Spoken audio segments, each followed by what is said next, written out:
Hello, and thank you for joining us for the latest episode of Highway to NIL.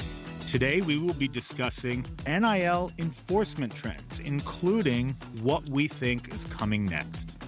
My name is Cal Stein, and I am a litigation partner at Troutman Pepper. As part of my practice, I represent colleges and universities, including in internal investigations and state and federal enforcement actions and lawsuits. I also advise educational institutions on any number of topics, including recently name, image, and likeness questions. Joining me today is my colleague, Chris Brolley. Chris, can you introduce yourself? Thanks, Cal. My name is Chris Brolley, and I'm a litigation associate in the Philadelphia office of Troutman Pepper. And as you indicated, I advise educational institutions and all things NIL. So today we're going to be talking about enforcement in the area of NIL and NIL law. And as we know, NIL is still very new. So far, we have not seen any formal enforcement actions from the NCAA, nor from any state regulators. There have, of course, been some whispers of enforcement investigations, but no formal actions thus far. We have also seen very little guidance or legislation, again, at the NCAA, federal, or even state level, pertaining to NIL enforcement. But there have been some signs that such guidance or legislation will be forthcoming. Exactly when it will be forthcoming, we don't know. But there have been many stories and interviews that reflect the belief held by many individuals associated with the NCAA and member institutions that further regulations are needed, including potentially from the U.S. Congress. So today, in the absence of that guidance or those laws or regulations that we believe, though do not yet know for sure, will be forthcoming, Chris and I are going to examine what we do have, the NCAA guidance we discussed in episode 1, and the state NIL laws we discussed in episode 2. And we are going to try and draw some insights from all of those laws and guidance to discuss what we think NIL enforcement is likely to look like when it does come. And in particular, we are going to focus on the universal prohibition that NIL cannot be used as an inducement. That prohibition appears everywhere in the NCAA guidance and in state laws. Thus, it is extremely likely that when enforcement does come, it is going to be focused on instances where the NCAA or a state attorney general or some other regulator believes that NIL money was in fact used to induce a student athlete to attend a particular school. One thing we do know is that when enforcement actions come, they are going to be focused on the schools and not on the individual student athletes. At least from the NCAA perspective, they are focused on holding schools accountable rather than coming down hard on individual students. Whether state AGs or other state officials will do the same remains to be seen. But there is no question that enforcement actions, at least at the beginning, are very likely to focus on schools when evaluating potential NIL inducements. Which brings us to the heart of today's episode. How will those regulators decide what NIL deals constitute an inducement?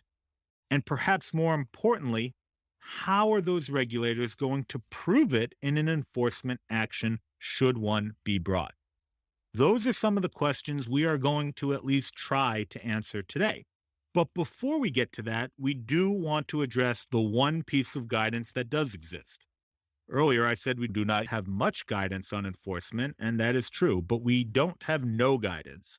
The NCAA has released an enforcement letter that bears on this topic. So, Chris, can you take us through that NCAA enforcement letter?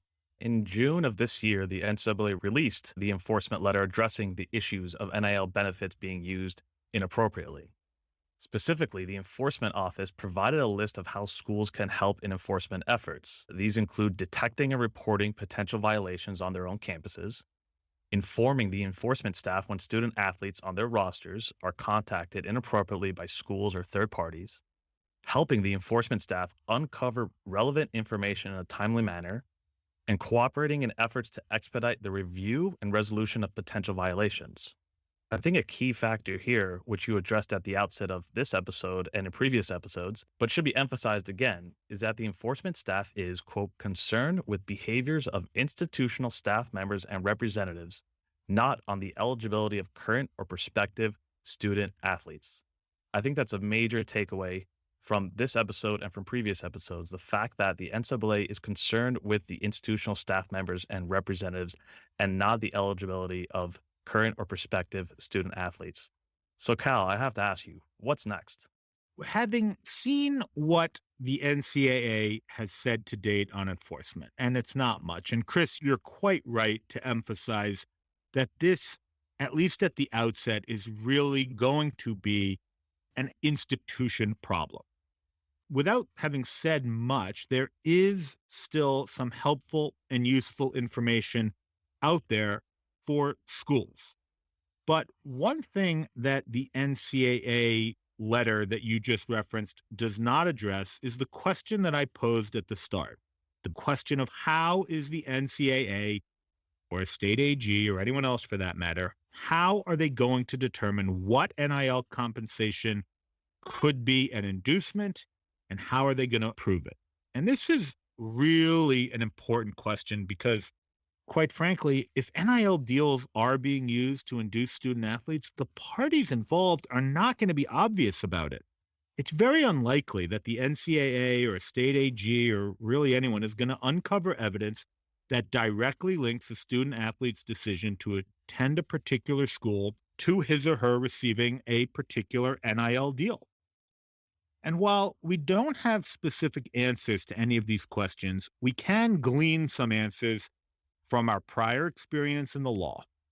There are many laws out there that have been in existence for years where violations depend on the subjective intent of the potential violator, just like violations of the NIL laws will.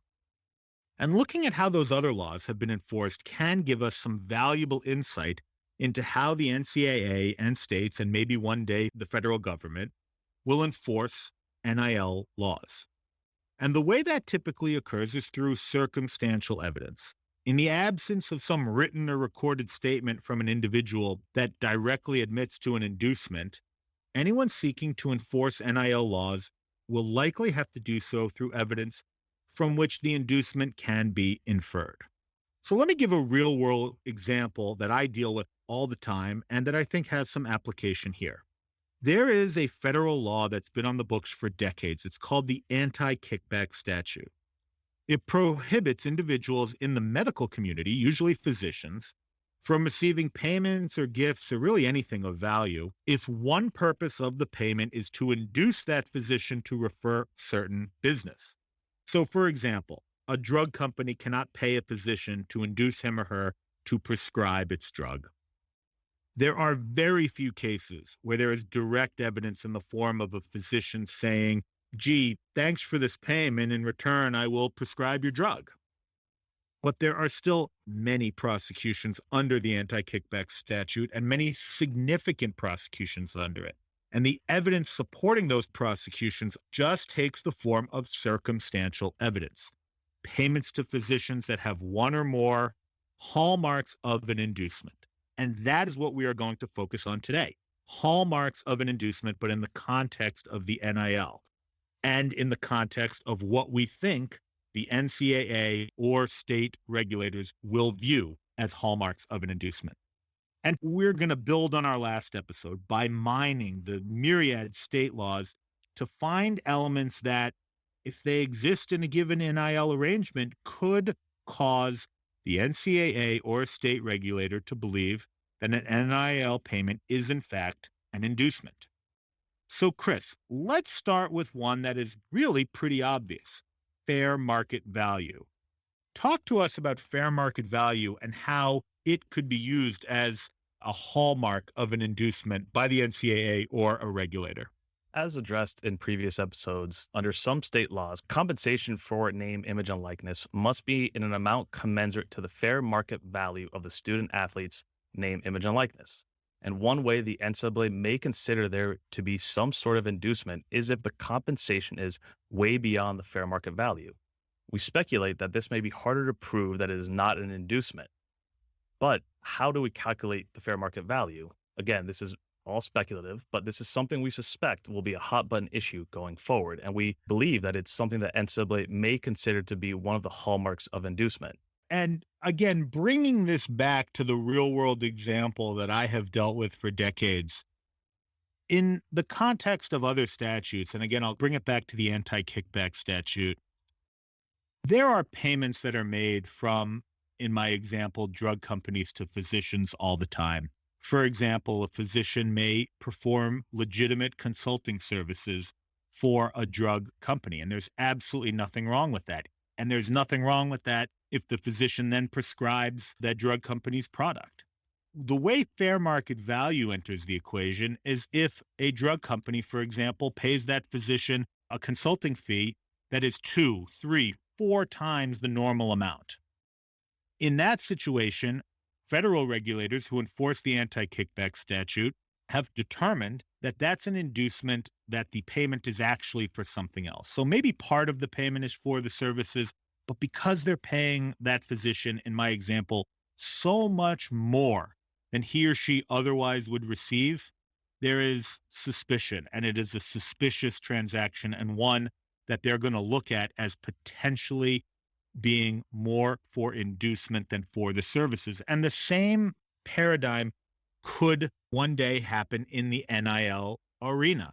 If a third party, let's say that is run by an alum of a particular school, pays a particular student athlete or a prospective student athlete 2, 3, 4 times what he or she would normally expect to get, and that student athlete does perform NIL services, but also enrolls in that person's school that they are an alum of, it's not hard for a regulator to see how they would draw the conclusion that the NIL payment is for something more than mere NIL services and is also an inducement to go to that school. And as Chris mentioned, when faced with those circumstances, it can be very difficult to disprove or dislodge that type of assumption.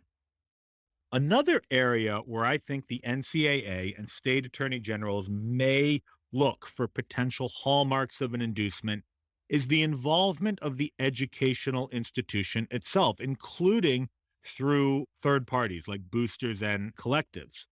As we discussed last episode, some state laws arguably restrict institutions from creating or facilitating NIL opportunities. It may be that an investigator looking to draw a link between an NIL payment and a quote inducement will focus on institutional involvement, whether it violates the applicable state law or not. It would not be surprising, for example, for an investigator to examine what role institutional personnel had, if any, in connecting a prospective student athlete with a collective, or perhaps directly with an NIL opportunity funded by an alum of that school. To be clear, depending on the state law, there may be absolutely nothing wrong or illegal with the scenario I just set out.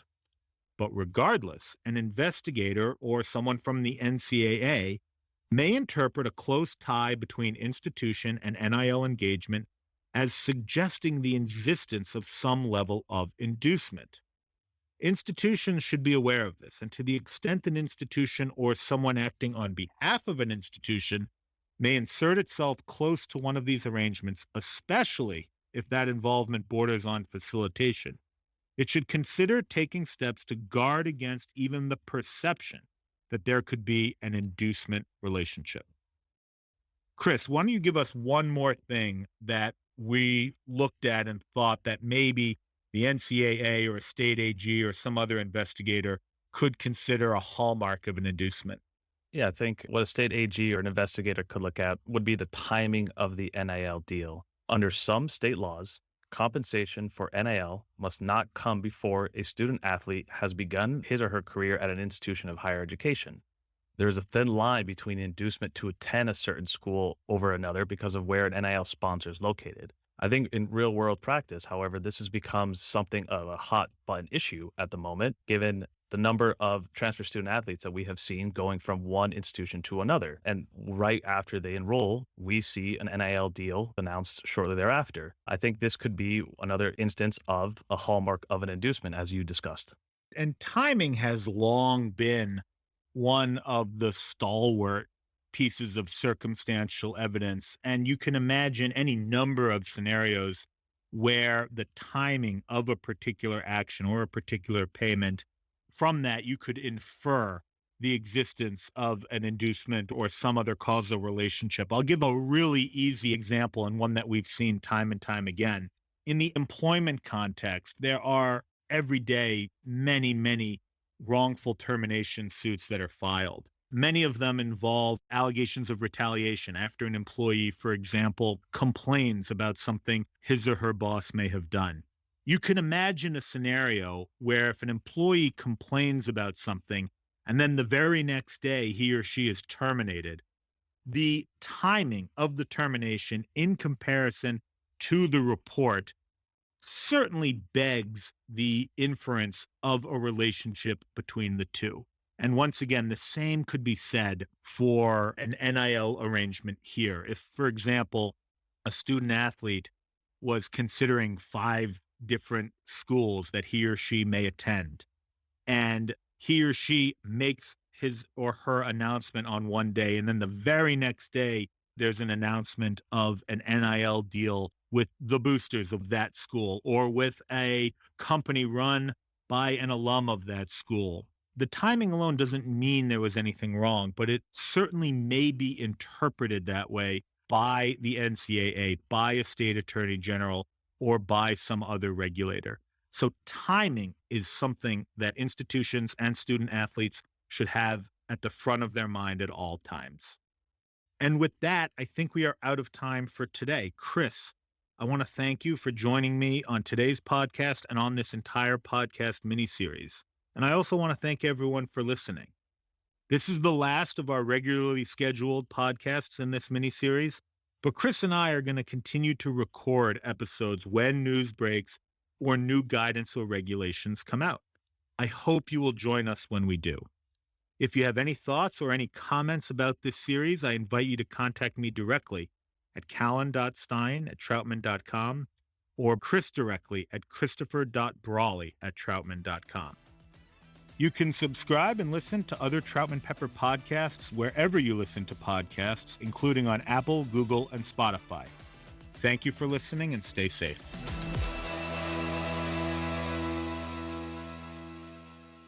Copyright Troutman Pepper Hamilton Sanders, LLP. These recorded materials are designed for educational purposes only. This podcast is not legal advice and does not create an attorney-client relationship. The views and opinions expressed in this podcast are solely those of the individual participants. Troutman Pepper does not make any representations or warranties, express or implied, regarding the contents of this podcast. Information on previous case results does not guarantee a similar future result. Users of this podcast may save and use the podcast only for personal or other non-commercial educational purposes. No other use, including, without limitation, reproduction, retransmission, or editing of this podcast may be made without the prior written permission of Troutman Pepper. If you have any questions, please contact us at troutman.com.